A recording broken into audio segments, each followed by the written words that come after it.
मानिए आप चेयर पे बैठे हैं तो सडनली आप उठ गए तो आपको चक्कर आ गया।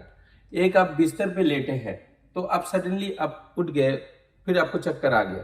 तो इस तरीके से कोई पीछे से आपको बुलाया है तो आपने गर्दन आधा मुंडी ऐसे पीछे करके गर्दन करके आप उनको रिस्पॉन्स किए तो आपको चक्कर आ गया। तो ऐसे छोटी छोटी चीजों से अगर आपको चक्कर आ रहा है तो सावधान हो जाइए, आपको वर्टिगो का तकलीफ है, ये समझ जाइए आप। जी जी। तो 2 साल से मेरे ये प्रॉब्लम था, सर्वाइकल स्पॉन्डिलोलिटिस और वर्टिगो में। अगर सोता था तब भी मेरा चक्कर आता था, जब मैं हांटता था तब भी मेरा चक्कर आता था। और मैं आज पूरा क्योर हो गया मेरा, मैं अभी सॉल्व हो गया मेरा प्रॉब्लम। ये जो वर्टिगो है इसके लक्षण क्या है, मतलब इसे कैसे पहचाना जाए? आपने कभी देखा है रास्ते में चलते हुए किसी का चक्कर खा के गिर जाते हैं, किसी का सिर चक्कर आ जाता है। रिसेंटली मैं दिल्ली में गया था तो दिल्ली एयरपोर्ट में मुझे एक ऐसे व्यक्ति दिखा जो जैसे एयरपोर्ट में चलने के लिए जो ऐसे रहता है, तेजी से जो चलता है, ऐसे सीढ़ी नहीं, दूसरा वाला जो रनिंग फ्लोर होता है, उसमें एक व्यक्ति उससे उतर कर ही तुरंत चक्कर खा के नीचे गिर गया। और उनका इस बीमारी को वर्टिगो बोला जाता है और इस बीमारी के मरीज दिनों दिन बढ़ते जा रहे हैं। मानिए आप चेयर पे बैठे हैं तो सडनली आप उठ गए तो आपको चक्कर आ गया।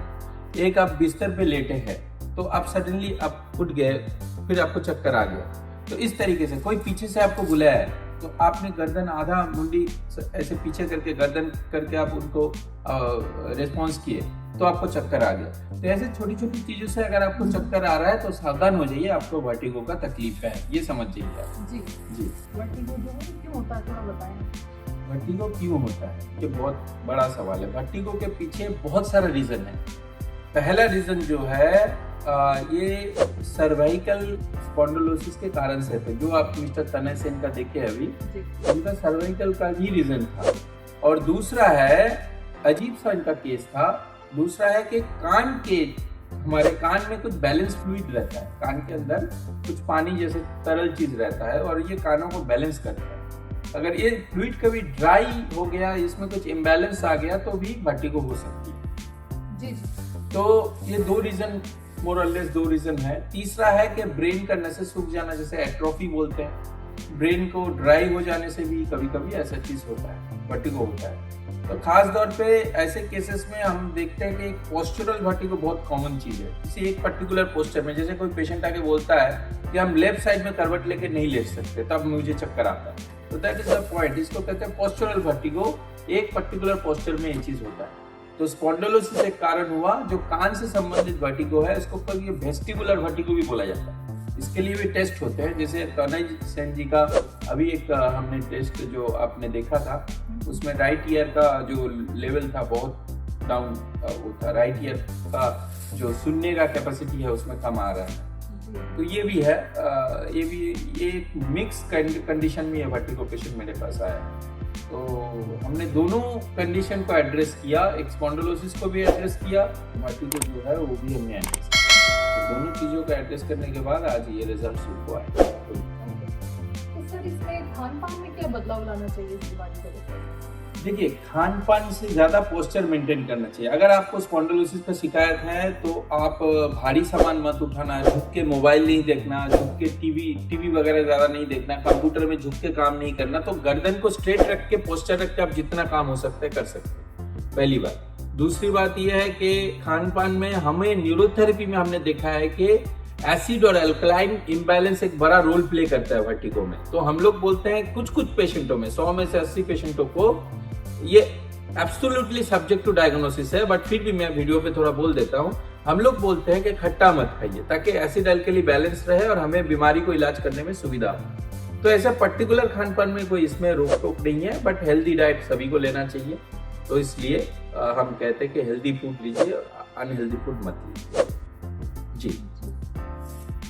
तो सर बहुत बहुत धन्यवाद आपका, आपने इस विषय पे इतनी अच्छी जानकारी दी हमें। और वर्टिगो जैसी चीज़ एक आम परेशानी है, जो बहुत परेशान है इससे। बहुत बहुत धन्यवाद। धन्यवाद। और मैं चाहूँगा कि ये वीडियो जो भी लोग देखें वो आगे इस वीडियो को फैलाए ताकि कुछ लोगों को फायदा हो जाए, क्योंकि हम लोग जो वीडियो बनाते हैं वो स्पेशली हेल्थ और अवेयरनेस के ऊपर बनाते हैं। तो इसीलिए सबसे आग्रह रहेगा कि हमारा चैनल को ज़रूर सब्सक्राइब करें ताकि और लोग जो है ये वीडियो को आगे देख पाए। नमस्कार, देव प्रीति राठौर, और आज हम बात कर रहे हैं कोलकाता निरोगालय जो हमारा सेंटर है, न्यूरोथेरेपी सेंटर, वहाँ से बात कर रहे हैं और चर्चा करेंगे आज हम मिस्टर तनय सेन जी, जो कि पिछले कई समय से, काफी लंबे समय से वर्टिगो जो एक प्रॉब्लम होती है कान से रिलेटेड, जिसमें चक्कर आना और कुछ इस तरह की चीजें होती है, और उससे पीड़ित है, और सर्वाइकल स्पॉन्डिलाइटिस का भी प्रॉब्लम था सर को। तो हम थोड़ा जानना चाहेंगे सर से इस विषय में कि सर कितने टाइम से आपको ये प्रॉब्लम था? तो 2 साल से मुझे ये प्रॉब्लम था, सर्वाइकल स्पॉन्डिलाइटिस और वर्टिगो में। अगर सोता था तब भी मेरा चक्कर आता था, जब मैं हांटता था तब भी मेरा चक्कर आता था। तो मैंने बहुत डॉक्टर दिखाया, बहुत दवाई खाया, लेकिन कुछ असर नहीं।